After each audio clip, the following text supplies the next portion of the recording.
Сега искам малко да отделя време и на темата за стропинга.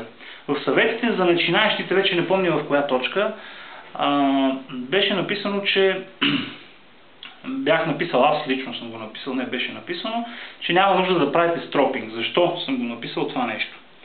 Защото идеята е да се научите правилно да заточвате ножа. Началото, това тук бих казал, че е края на началото, това вече сме някъде по средата с тая керамика. Ако не сте минали правилно през всичките тия етапи на заточване, може да правите стропинг колкото си искате. Резултата няма да стане по-добър. Даже обратното, може да стане малко по-тъп. Може да стане и по-лъскав. Но в никакъв случай няма да стане по-остър. Научете се в началото бавно, ежедневно, всеки ден по 2 часа, за една седмица ще усвоите много добре нещата, след един месец вече ще сте царе. Гарантираме, царе ще сте на заточването.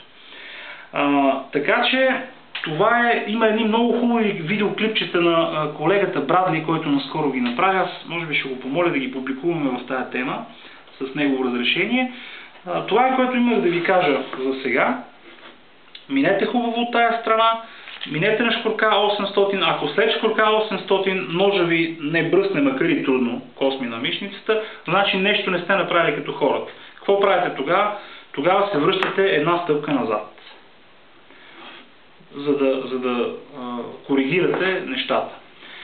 И най-накрая ще отделим малко внимание на оная острота, дето ние си изразяваме зверски остро или безобразно остро и така нататък. Като пипнеш така и фърчат косми, или аз много обичам, като ми дойдат гости, много обичам един такъв трик да дойда на жена ми, за съжаление в родилното, да й отрежа косъм от косата и така като го допра и косъм се цепи на две.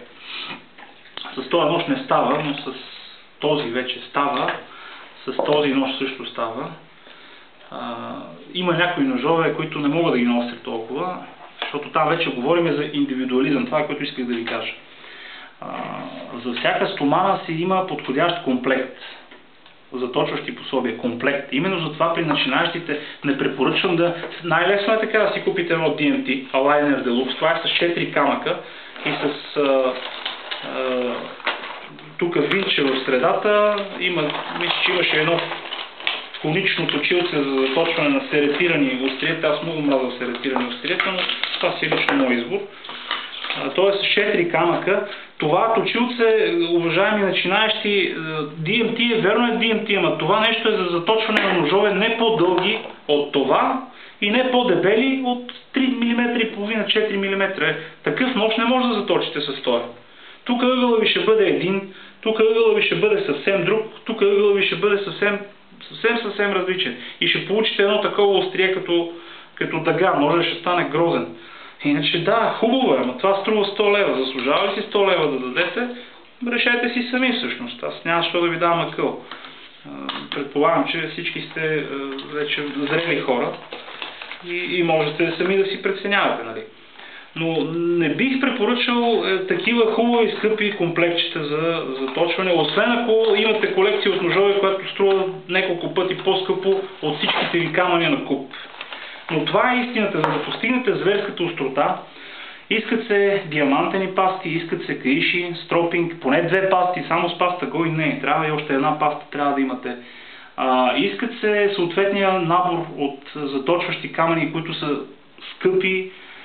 Тук отново ще си позволя да ви дам един съвет, който всъщност не е мой, това са думи на колегата Були от форума на Metal Blade. Винаги предпочитайте модерните инженерни решения. Това е естествен камък за заточване. Това е изкуствен камък за заточване. Винаги този е за предпочитане пред този.